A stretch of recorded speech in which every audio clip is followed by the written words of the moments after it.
Hey, welcome back to the second video in the Babysitter series. If you recall, in the first video I showed you how to get started in Tunisian crochet, working the Tunisian purl stitch and then transitioning to the Tunisian knit stitch. In the second video I'm going to be showing you how to change colors, because we got a lot of color changes to work through if you're following along for this scarf. If you just want to get some Tunisian pointers, that's totally fine too. So I'll be showing you the color changes, and then I will be showing you how to finish off, okay? So let's go ahead and get started on that.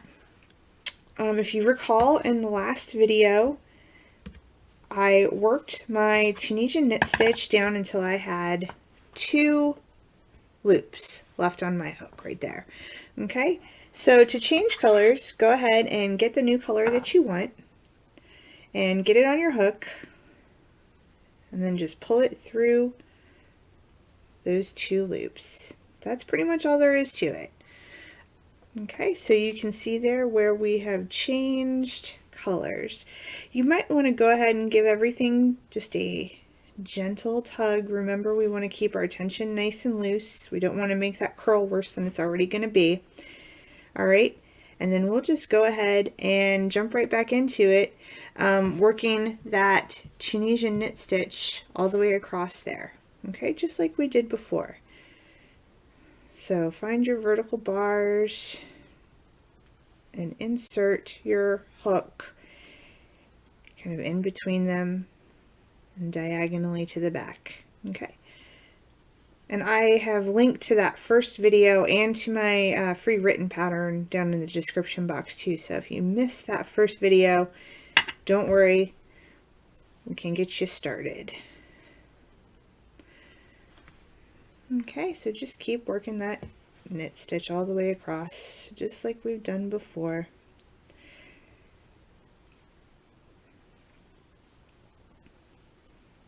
You can kind of start to get an idea of how quick this process can go once you get the hang of it. It's pretty smooth sailing after you get your first few rows underneath your belt there. Okay, so after our first pass, we'll spread it back out and take a look at what we've got.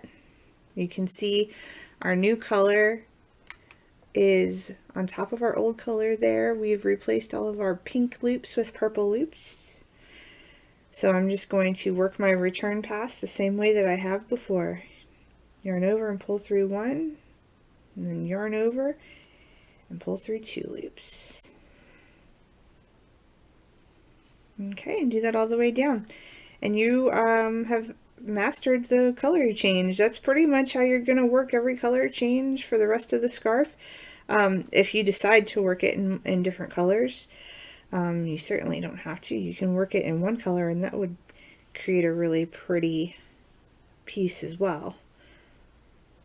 So remember, again, if you are following along, kind of getting some tips and tricks on how to work the Babysitter scarf, each one of these panels that you work is going to be about 8 inches wide by about 4 inches tall. Okay, the exceptions are going to be the first panel and the last panel, which we've added a little bit extra length to account for that purl row and the cast on and cast off. Okay, so there is our first knit row, our first Tunisian knit row after the color change. We'll do a couple more of those so you can really get an idea of what it's going to look like. So again, same as before, we're just working that Tunisian knit stitch.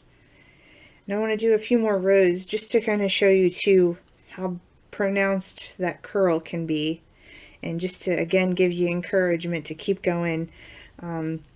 This is a problem that you will encounter for the rest of your Tunisian crochet career if you continue to pursue it. And at the end of the video too, I'll give you a couple more pointers on how to straighten that out. So just kind of pausing here, you can see that my piece has started to kind of work its way around my hook. No problem, just straighten it out. Keep going. I'm back down to that chain stitch, so I'm going to insert under both of those vertical bars and pull up a loop. Okay, And then I'm going to work my return pass just the same as always.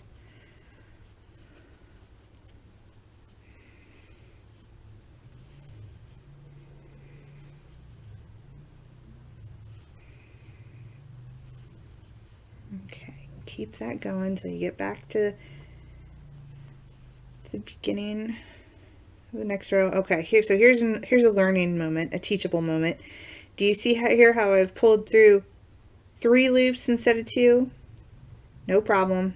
I'm just gonna stick my hook back under that 3rd one that I shouldn't have gone through and kind of pick it out so that it's straight there. Okay, and now you can look and see and count. I'm back down to 2 loops. That's what I want. That happens sometimes, especially as you start to get into a rhythm, as you feel more confident in your stitches. You can have a tendency to pull through 1 or pull through 3 or 4 or 5. Don't worry about it. You can just go back. Okay. So there we are at 2 rows of purple done. Let me sit it down here so you can see how bad that curl gets. Don't worry, just keep going. You can flatten it out, kind of look at your progress so far. Flip it over. You can see you have kind of the equivalent of the knit garter stitch back here. That's why that curl gets so pronounced. That Tunisian knit stitch really kind of pushes a bunch of fabric to the back. But the weight that this scarf has really kind of helps even it out. So you'll get a nice drape out of it the more you go. Okay, let's do one more knit row before we start to look at how we're going to start finishing off.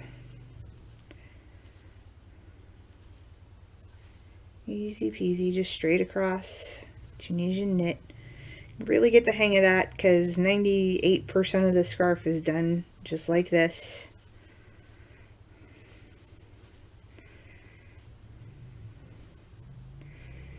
Embrace that Tunisian hook, that long Tunisian hook. Let it do its job.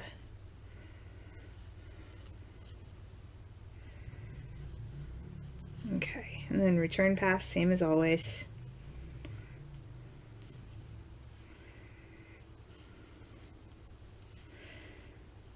Okay, so we're going to start looking at how you're going to start winding down your project.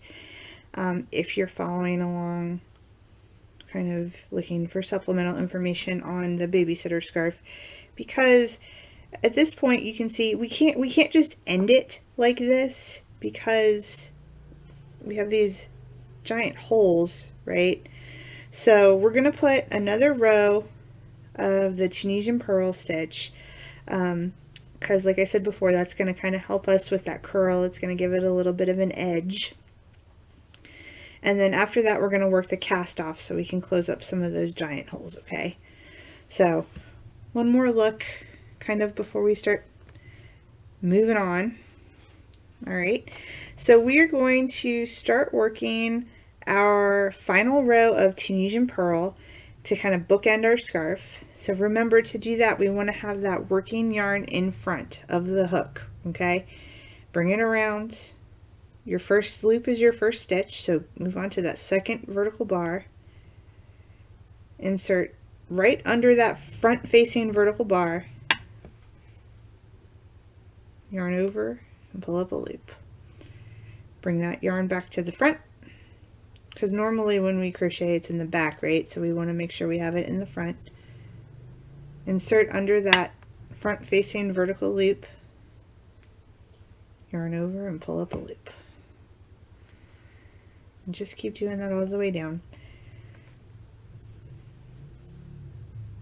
And with Tunisian purl, I kind of use my thumb of my non-dominant hand, my tension hand, just to kind of help me feel my way across,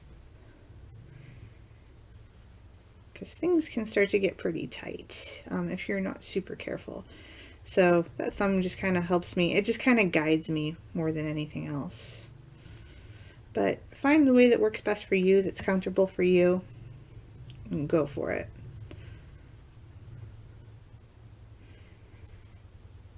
once we get to the end of this row, we are going to just kind of do our normal return pass, and then we're going to cast off or finish off, and then take a look at our project and see how we've done. Okay, so I'm getting close here, running low on vertical bars. It's my last one. And then I'm back to that chain stitch, and remember with Tunisian purl, when you get down to that last chain stitch, you can go ahead and let your yarn kind of fall back behind there again, and then just insert your hook underneath that last chain stitch so you have those 2 vertical bars on the outside, and pull up another loop. Alright, and then it's business as usual for the return pass.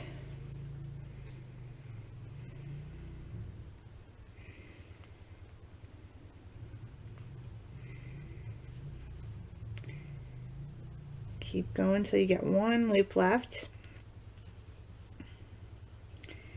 And again, you can look and see these giant holes are what we're going to be working on closing up when we come back for our cast off.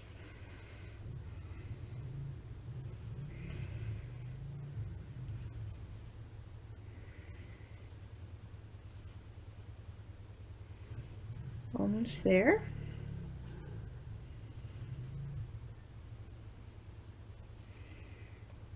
Okay, so I am back down to 1 loop. Alright, so typically when you work a Tunisian cast off, you are kind of creating a row of slip stitches across here that's going to pull these giant holes kind of tight. Normally you could just insert underneath that vertical bar, grab your working yarn, and make a slip stitch through both of the loops on your hook. The way I'm going to work mine is to kind of keep it in with that Tunisian purl stitch that we did in the row before, and have my working yarn in the front. So same thing, but just bring your yarn to the front of the hook. Insert it under that vertical bar, yarn over, and work a slip stitch through both those loops. Next one, same thing. Moving on, yarn in front, find the next vertical bar, insert it right under that front facing vertical bar, yarn over, and slip stitch through both those loops. Same thing all the way down. Just keep that yarn in front and then make a slip stitch under your next vertical bar and the loop that's on your hook. And you can see how that's closing up those big loops. Okay, and again, you'll work that down until you get to where your slip stitch or your chain stitch was that we worked in the last return pass, and just work that the same way that you've done every other chain stitch in the piece, except this time with a slip stitch.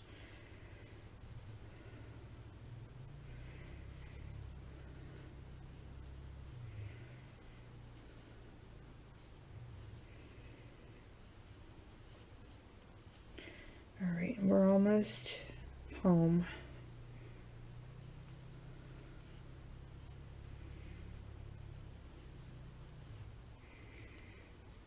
There is our chain stitch. I'm just going to go ahead and let my yarn fall to the back. Insert underneath there and work my last slip stitch. Okay, so that has closed it off. We closed up all those giant holes. Let's take a look at what we've got. Alright, so as you work, if you are working the Babysitter scarf, as you work, go ahead and cut off your old colors after you have a new, maybe row or two of your new colors on. Get those out of the way so it's easier for you to work with. And then weave in all those ends. And you can lay your scarf out nice and long and flat. If it's still curling at the ends, which it might be a little bit, you can actually go ahead and hit that with a little bit of hot steam from your iron. Just have it on your steam setting and hold it over it. You don't want to put the iron directly onto your piece because that's going to melt the acrylic yarn if you're using acrylic. And it's not going to look good. So just let the steam hit it, and that'll kind of help relax the fibers a little bit. But otherwise, that is all she wrote. It's as simple as that. Like I said, I'm going to link in the description box to the first video that's going to help you get started using these techniques. I'm also going to link to my free written pattern that I have for the entire scarf, and that has pictures and all that good stuff.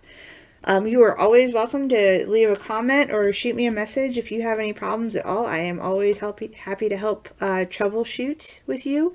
You can find me on social media or at my website, which is wolfbitefiberworks.com. And if you like what you saw today, please feel free to like and subscribe to the channel. Hopefully I'll have out some more tutorials in the coming weeks, and help impart some handy tips and tricks that I've picked up over the years of crocheting. And if you ever just want to talk about fiber, send me a message. I always look forward to hearing from everybody. Thank you all again for watching. Again, I'm Sarah with Wolfbite Fiberworks, and I will see you next time.